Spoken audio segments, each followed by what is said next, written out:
십자가에서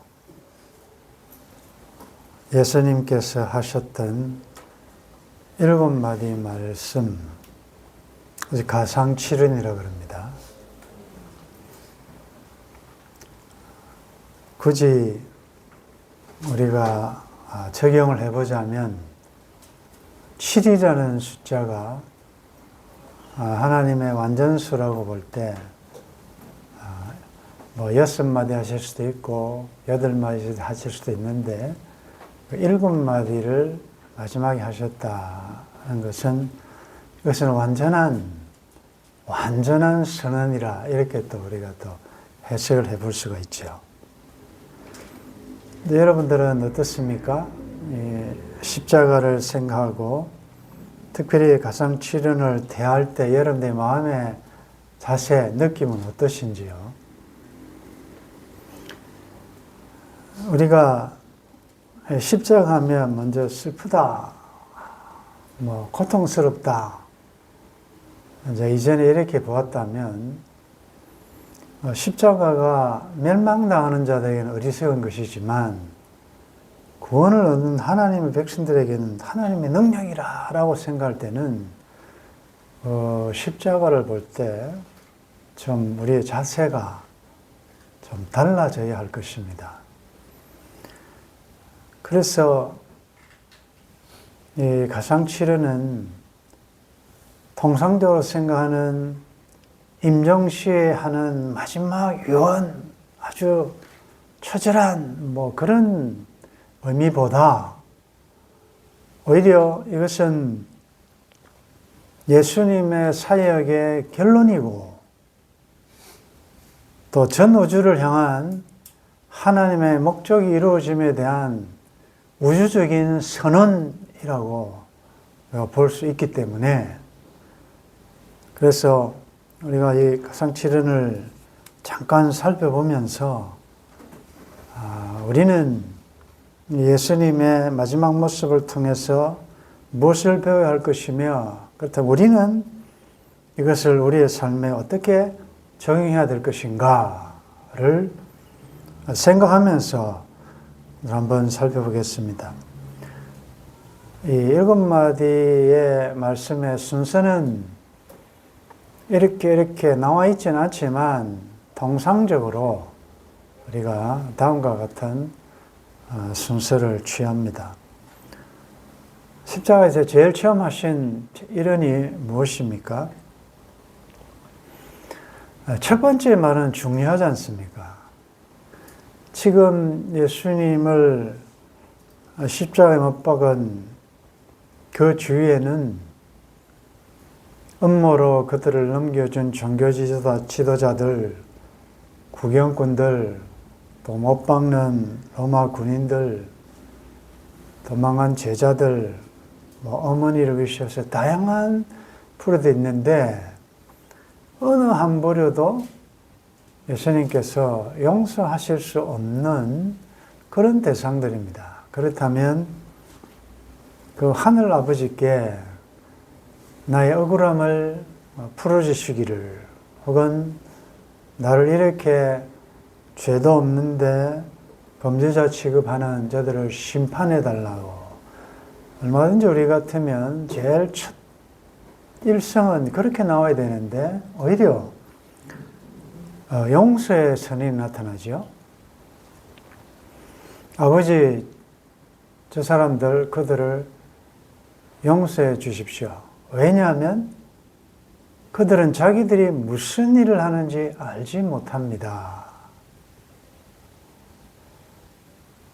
개혁주의 신학에서 강조하고 있는 중에 하나가 전적 타락이지요. 인간의 전적 타락, 인간은 전적으로 타락했다.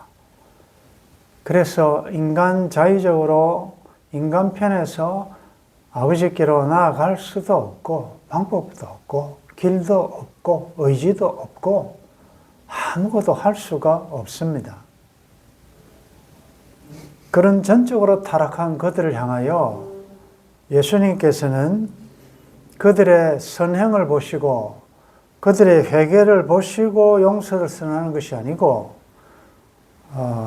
선제적으로 용서를 선언하시는 하나님의 주권적인 행위를 볼 수가 있지요. 그들의 무엇을 보고 하는 게 아닙니다. 먼저 하나님께서 용서의 은혜를 베푸신다. 이것은 대단히 중요한 것입니다. 우리는 용서함을 받기 위하여 뭘 해야, 선행을 해야 되고, 많이 기도해야 되고, 많이 회개해야 되고, 그렇게 생각하는데, 이 첫 번째 말씀이 주는 의미는 그것조차도 하나님의 단독적이고 주권적인 행위다. 우리가 앞으로 결론에서도 보겠지만, 이 7마디에 나타날 모든 것의 출발점은 근원은 인간이 아닙니다.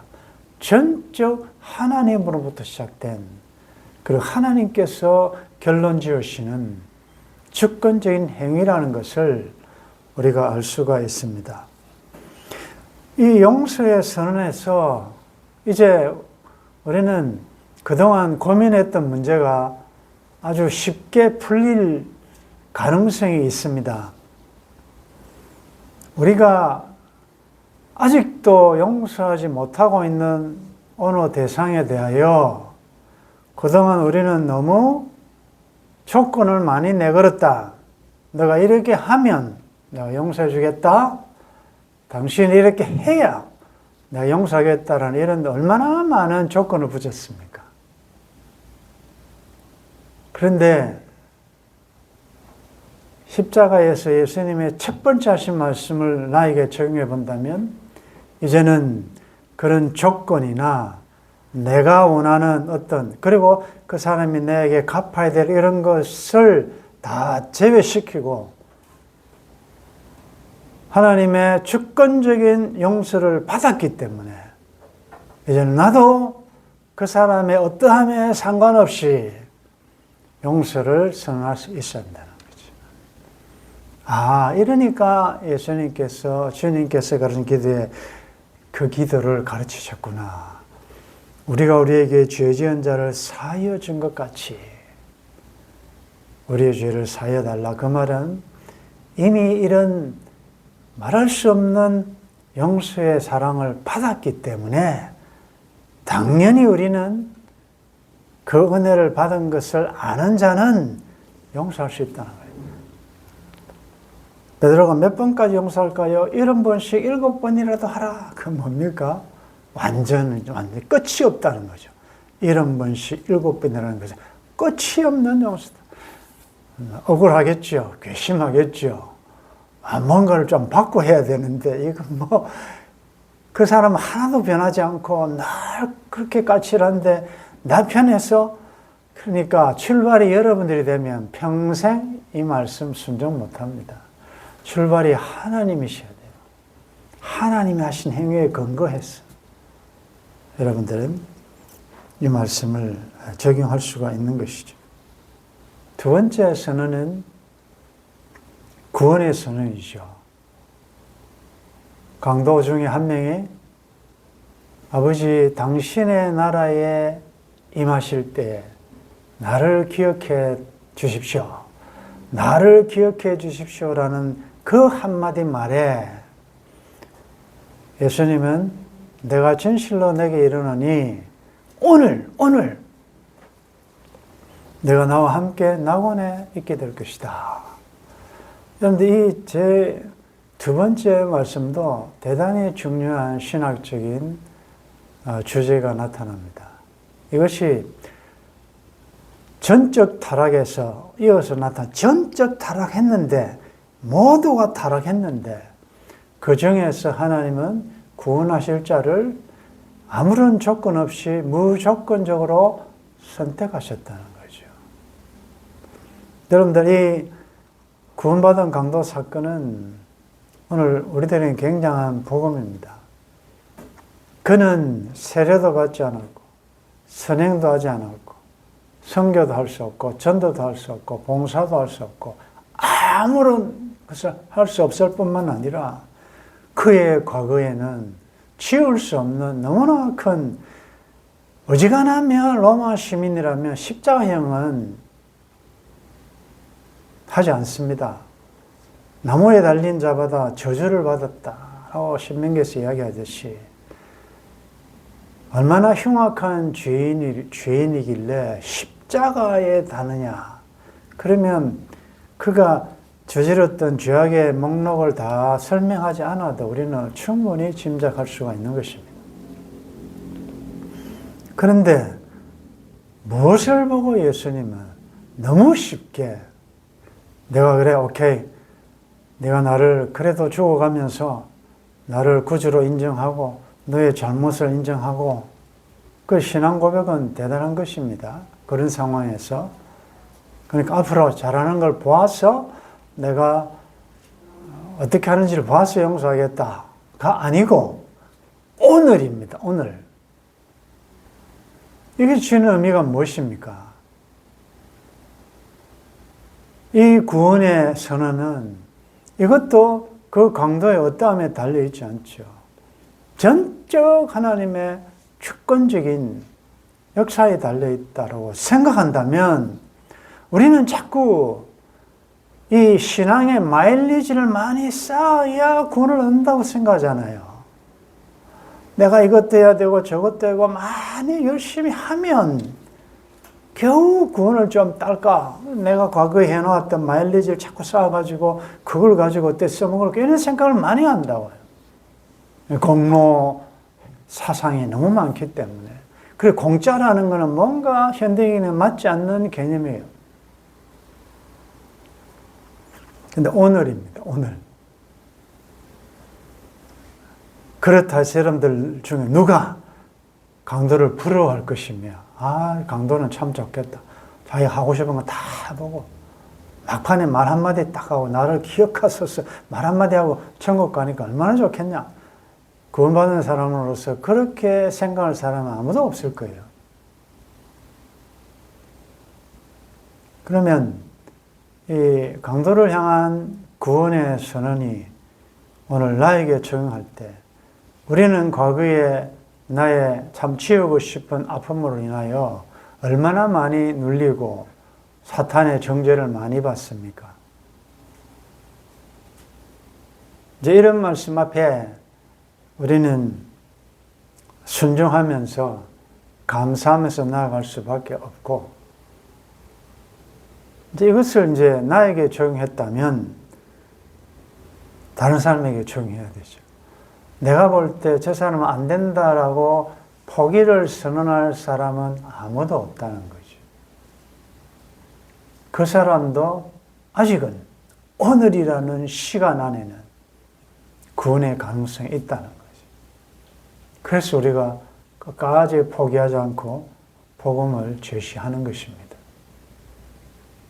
오늘이라는 우리가 살아있다는 것이 얼마나 감사한지. 보라, 지금은 은혜 받을 만한 때요. 지금은 구원의 날이라. 나를 기억해 달라는 그 간절한 그 한마디에 주님은 앞으로 너가 하는 것을 보아서가 아니고 오늘이라는 주권적인 선언을 하십니다. 이 구원의 선언을 다시 우리가 기억하며 그 다음에 제3은 세 번째가 이제 예수님께서 오전 9시 지금으로 시작하며 현대 시간 오전 9시에 십자가에 달리시고 오후 3시에 운명하셨는데 9시부터 12시까지는 십자가상에서 세 번째까지 말씀을 하셨는데 이 세 번째까지는 자신을 위한 기도가 아니고 타인을 위한 저 사람들 용서해 주십시오. 강도에 대하여. 그 다음에 세 번째 말씀이 뭡니까? 어머니 보소서 아들입니다. 그리고 요한에게 내 어머니라 라고 부탁을 하죠. 여러분들 이 말씀을 이제 1차적으로 생각해 보면 예수님은 마지막 죽어가는 순간에도 효심이 가득했다. 이렇게 일반적으로 생각할 수 있지만 그걸 넘어선 신학적인 대단한 메시지가 있다는 거죠. 왜냐? 어머니를 왜 남한테 부탁합니까? 우리가 아는 대로 예수님에게는 4명의 브라더들이 있었어요. 형제들이. 그리고 최소한 2명 이상의 sister, 너희들이 있다 그러죠. 그렇다면 아들들한테, 형제들한테 부탁해야지. 요한은 남 아닙니까? 왜 남에게 부탁하냐? 이것이 예수님의 죽으심을 통하여 형성되는 새로운 가족관계에 대한 선언이다. 누가 내 모친이며 누가 내 형제냐? 이제 그런 혈육관계가 아닌 십자가를 통하여 새롭게 형성될 영적인 가족, 하늘 아버지를 모시고 한 피밭 한 몸을 이룬 모든 형제 자매가 이제는 새로운 영적 가족이 될 것을 선언하는 대단한 메시지라는 거죠. 부족하지만 우리 교회가 이런 면에서 우리가 가족이라는 말을 많이 쓰잖아요. 산돌 가족. 가정을 교회처럼, 교회를 가정처럼. 그래서 제가 이 말씀을 묵상하면서 여러분들은 참 알고 할 수도 있지만은 자세히 모르고도 잘한다라는 생각이 드는 것이, 우리에게는 혈연으로 연결된 부모도 있고 형제 자매도 있지만 그보다 더 중요한 것은 믿는 형제 자매가 다 우리의 영적인 가족이다. 그래서 요한의 입장에서 하나님께서 여러분들에게 부탁하신 오늘의 마리아들이 다 있다는 거죠. 여러분들에게 부탁했다는 거죠. 그 다음에 마리아 입장에서 아들이 죽어가는 모습을 보며 얼마나 비참하고 통탄스럽겠습니까?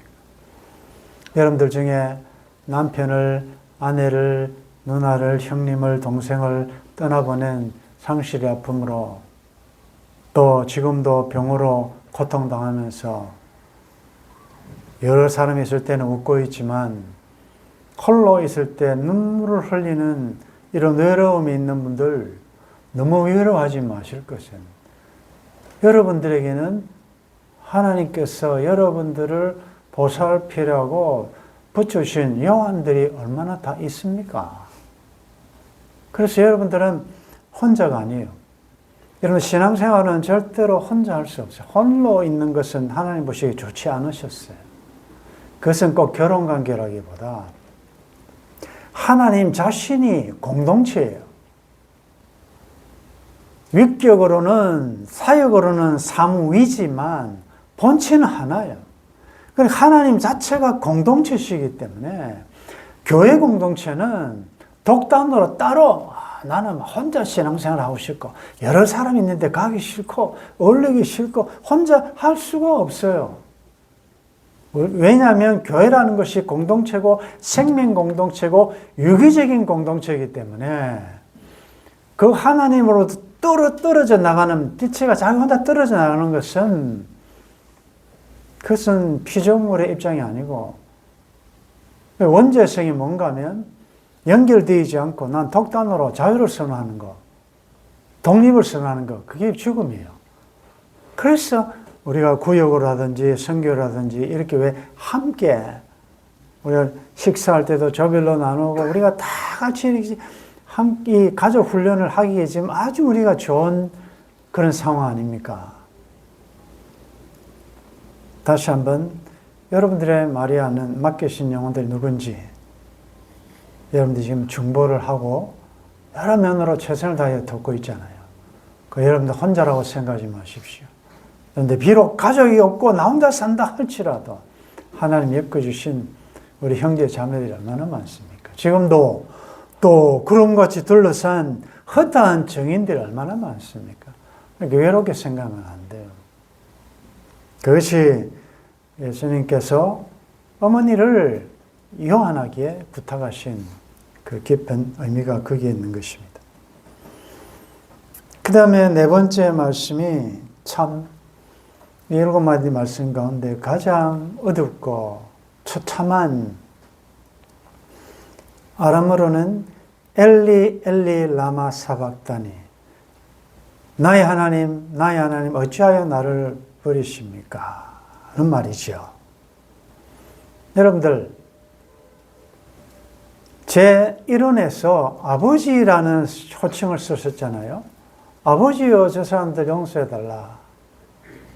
근데 지금 이 절기하는 인생들을 위하여 모든 죄를 짊어지고 하늘을 향하여 호소할 때는 하나님이라고 한다고. 그런데 이건 이해가 되지 않습니다. 왜냐하면 성삼위 하나님은 분리될 수도 없고 섞일 수도 없고 나뉘어질 수도 없는 속성이 있어요. 성삼위 하나님은 나뉘어질 수가 없어요. 그러면 지금 하나님이 제2위이신 성자 하나님을 유기시키는 상황인데 지금 버리는 거 아닙니까? 십자가에서 유일하게 지금 버림받는, 분리되는 아픔을 겪으셨는데 신성은 그럴 수가 없죠. 그래서 우리가 구원자를 설명할 때 예수님은 신성과 인성을 다 가지신 신인 양성이라고 그러잖아요.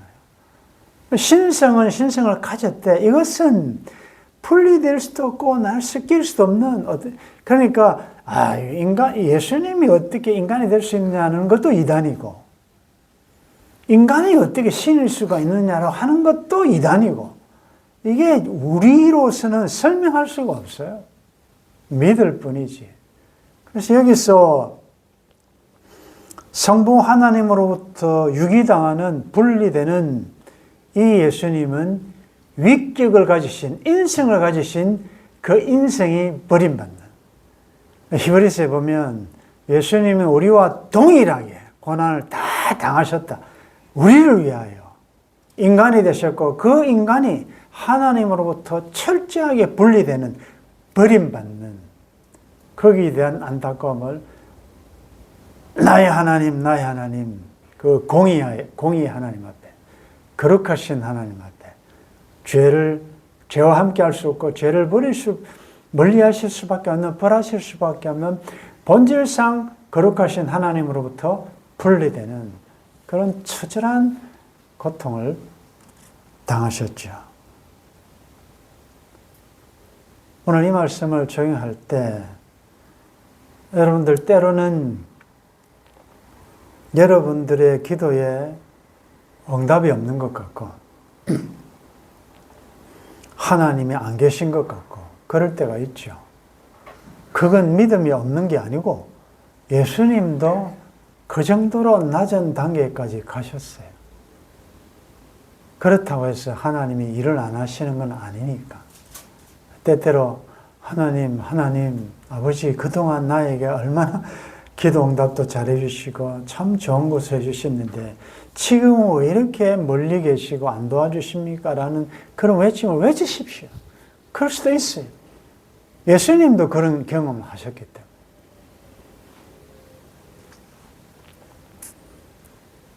제5원은 내가 목마르다. 이 짧은 단어인데 이게 여기서 예수님은 철저하게 인성을 가지셨다는 거예요. 예수님이 목마르셨어요. 하나님이신 그분이 목마르셨다. 인성을 가진 예수님은 줄이시고 목마르셨다. 예수님이 낮아지신 비하에 그 철저한 낮아진 이 정도까지 하나님이신 그분이 이런 고통을 당하셨다는 걸 생각할 때 우리도 세상에 대해서 목마를 수 있습니다. 그것도 불신앙이 아니에요. 때때로는 목마름, 여기에 대한 목마름이 있을 수 있죠. 그러나 이제는 점점 이 십자가의 도리를 깨달을수록 이제 우리의 목마름은 우리가 말씀드렸듯이 이제는 세상의 그 무엇에 마셔도 목마르고 먹어도 이 허기를 느끼는 세상의 목마름이 아닌 이제는 의에 줄이고 목마름으로 나아가야 된다는 것이죠. 그것이 이제 우리의 성도의 자세여야 하고 그 다음에 6번째가 우리가 헬라어를 외우고 있잖아요. 테텔레스타이, 다 이루었다. 여러분들 이 테텔레스타이는 당시에 노예를 사고 팔고 빚을 많이 지고 그래서 그 빚을 다 갚았을 때 완불이라고 도장을 찍을 때 그게 테텔레스타예요. 완불 다 지급했다. 이제는 더 이상 빚이 남아있다라는 도장이단 말이죠. 다 이루었다. It is finished. 다 이루었다. 이런 말씀을 우리가 다 알면서도 이제 예수님이 십자가에서 다 이루셨기 때문에 인간 편에서 할 게 아무것도 없어요. 그래서 여러분들 이제 이런 말 하시면 이제 이런 말은 조심해서 하셔야 돼요. 내가 좀 더 이렇게 할 걸, 좀 더 할 걸, 내가 좀 기도가 많이 부족한가, 뭐 양이 부족한가 이런 말 쓸 때 조심하셔야 돼요. 왜? 예수님이 다 완불하시고 다 이루시고 우리를 불리하게 만드는 이 율법의 정서를 다 도말하시고 다 없앴는데 뭔가 부족한 것처럼 자꾸 나에게서 뭔가를 더 하나님으로부터 보태야 된다는 생각, 쿤역이 안 맞죠. 그렇다면 예수님이 다 이루셨는데 우리는 지금 여전히 죄에 노출되어 있고 또 이루어가야 될 구원인데 그게 뭐냐? 그래서 여러분들 이미와 아직을 적용할 때 구원이라는 것은 이미 주님이 다 이루셨고 현재와 과거와 미래의 모든 죄 문제도 해결하셨고 그럼 우리에게 나타나야 될 게 뭐냐? 구원받은 자로서의 당연한 열매로서의 성화의 열매가 나타나는 거지. 내가 그렇게 함으로 더 구원의 보탬이 되거나 정말 법정적인 의미만 보면 하나님의 의롭다 하신 자를 누가 송사하며 예수 안에 있는 자에게 누가 정죄를 하겠습니까? 다 이루셨는데. 그런 의미에서 우리는 안정감을 가지고 나 마음대로 이제 해도 되겠네가 아니지 않습니까? 이미 다 이루셨으니까 나는 놀아도 되겠네? 이건 구원받은 자의 자세가 아니죠. 정말 이 내가 어찌할 수 없는, 갚을 수 없는 이런 사랑과 은혜와 구원을 받았다면 뭐 어떻게 살아야 되겠네요, 이제는. 이제 그 주를 위하여 그것은 보상이 아니고 뭘 얻으려고 하는 것이 아니고 당연하게 나타나야 되는 거 아니겠습니까? 우리가 인간적으로도 나를 살리기 위해서 누가 뭐 도네이션을 하고 뭐 완전히 심장을 기증했고 이렇다면 그래서 그 사람의 심장을 받아서 내가 생명이 다시 살아났다면 어떤 마음을 가져야 되겠습니까? 하물며 짧은 인생 어차피 죽을 이 몸이 아니라 영원히 사는 영생하는 생명을 주시기 위하여 예수님이 죽으셔서 내가 살아났다면 어떻게 해야 되겠냐? 그 답이 나오지 않습니까? 그래서 기쁨으로 즐거움으로 전함으로 후이 넘치도록 그래 하면서도 기쁘고 즐겁고 그래서 참 우리 지체들 보면 일터에서도 이 은혜와 사랑을 자꾸 나누고 그럼 나한테 도움되는 건 없어요. 그렇지만 나누려고 하고 그리고 또 주님의 교회를 더 좀 잘 섬기기 위하여 또 본인한테는 더 좋을 수 있는 것을 또 내려놓을 수 있고 이런 것들이요. 당연한 게 아니에요. 마르다는 예수님 대접한다고 분주하고 바빴어요. 말씀 들을 시간이 없었어요. 근데 마리아는 봉사도 안 하고 예수님 발 앞에 딱 앉아서 말씀 듣고 있었어요. 마르다가 열받아가지고 아니 예수님 한마디 하십시오. 이 바쁜데 앉아서 말씀 듣고 앉아있다. 너도 잘하지만 마리아는 더 좋은 일을 택했다. 여러분들 다 못해요. 정말 먼저 그의 나라 오해를 구하고 하나님의 교회를 위하고 주의 몸된 교회를 위하고 그 외에 그 외에는 있어도 되고 있으면 좋지만 우리의 시간과 체력과 모든 한계가 있는 것입니다. 다 못하는 것입니다. 여러분들 이름을 내고 나의 뭘 채우고 그래서 먼저 먼저 우선순위를 정하셔야 한단 말이죠. 이 테텔레스타이, 다 이뤘다. 이게 이제 신학적으로 두 가지로 예수님은 능동적 순종을 통하여, 즉 우리가 행해야 될, 지켜야 될 법을 우리는 못 지켰는데 예수님은 능동적으로 하나님의 공의의 법을 다 지키심으로 능동적 순종을 통하여 예수님의 의가 우리들에게 전가되었고, 또 수동적으로 십자가에 죽으심으로 수동적 순종을 통하여 우리의 죄책을 도말하셨다. 그래서 십자가에서 이루어진 것이 세 개 아닙니까? 우리가 행해야 될 의 문제를 예수님이 처리하셨고, 우리가 받아야 될 형벌을 예수님이 대신 당하셨고, 그래서 하나님과 우리가 원수되었는데 화목시킨 십자가에서 세 가지가 이루어졌고요. 기억하십시오. 테텔레스타이, 다 이루었다. 그렇다면 우리도 이 세상 떠날 때 테텔레스타이라고 외치고 가야 안 되겠습니까?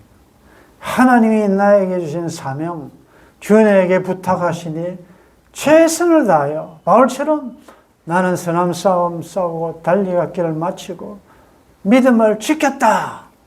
하나님이 나에게 주신 사명 다 하고 가야 안 되겠습니까? 그렇다면 우리는 미룰 수 없죠. 하루하루가 나의 최후의 날이듯이 살아야 된다는 거죠. 다음 해야지, 차차 해야지, 시간이 되면, 여유가 되면. 어리석은 부자의 착각이 뭡니까? 여러 해 쓸 물건을 많이 쌓아두었으니 내 영혼아 먹고 마시고 놀자. 예수님이 하신 하나님 말씀 뭡니까? 오늘 밤에요. 오늘 밤에 내가 내 영혼을 불러가면 내가 지금 여러 해 쓰려고 놨던 그물 누구 것이 되겠느냐? 자기에 대하여 부유하면서 하나님에 대하여 부유하지 못한 자가 이와 같으리라. 우리는 내일을 모릅니다. 그럼 선을 행할 줄 알고도 행치 않으면 죄라고 그랬습니다. 그러니까 오늘 하는 것입니다. 다음에 하면 여유가 되면 아니고 오늘 할 수 있을 때, 일할 수 있을 때, 일할 수 없는 밤이 오기 전에 우리는 최선을 다하고, 우리 떠날 때 와 내가 이렇게 갈 줄 알았으면 더 열심히 할 걸, 이렇게 할 걸이 아니라 항상 최후의 날이듯이. 그래서 주님 하나님 오라고 하실 때 테텔레스타, 하나님 감사합니다. 하나님 은혜로 제 주신 사명, 나그네 인생 여정 다 끝내고 가네요. 그래서 우리의 선이 되어야 될 것이, 마지막에 내 영혼을 아버지 손에 부탁합니다. 네, 이제 여러분들이 염려하는 그 귀정품은 다 맡기십시오. 여러분들의 미래에 대하여, 여러분들의 자녀에 대하여, 여러분들의 건강에 대하여, 무엇에 대하여도 지난주에 말씀드렸잖아요. 아무것도 염려하지 말라. 왜? 모든 지각에 뛰어난 하나님께서 지키실 것이기 때문에. 왜 못 맡깁니까? 여러분들 인생을 왜 못 맡기고 두려워하고 염려, 걱정, 불안하고 자식 걱정, 건강 걱정, 오만 걱정을 다 끌어안고 내일 일도 모르면서 여러분들의 영혼을 아버지께 의탁하시고 편안하게 하나님이 잘 해주시를 믿고 이제 우리의 살아야 될 죄수죠. 이 십자가상의 치른을 보면 용서도 구원도 공동체도 또 의탁하는 맡김도 구원의 이름도 모두가 주권적인 하나님의 역사예요. 그렇다면 십자가상의 치른을 딱 묵상할 때 나와야 될 결론 하나밖에 없어요. 그 하나님 앞에 겸손하게 무릎 꿇는 것입니다. 그게 경배다 말이에요. 하나님 홀로 영광 받으십시오. 십자가에서 나타난 하나님의 사랑, 하나님의 공의, 공의와 사랑, 즉 하나님의 본성이 가장 잘 나타난 곳이 십자가예요. 십자가는 멸망당하는 자들은 어리석은 것이지만 우리는 하나님의 능력이니까. 그래서 십자가 단단히 붙잡고, 십자가 단단히 붙잡고 이 말이에요. 여러분들 오늘 일곱 말씀 가운데 나에게 딱 와닿는 말씀이 있을 거예요. 그 말씀 딱 붙잡고, 그리고 여러분들 항상 삶에서 이 10자가를 늘 자랑하고 10자가의 정인으로서 지난주에 우리가 성찬했잖아요. 이 잔을 기념하고 이 떡을 먹을 때마다 주님의 죽으심 오실 때까지 기념하는 것이 뭐예요? 십자가를 기념하란 말이죠. 구원받은 은혜에 감사하면서 십자가 단단히 붙잡고 믿음으로 승리하는 여러분들 되시기를 주의 이름으로 축원합니다.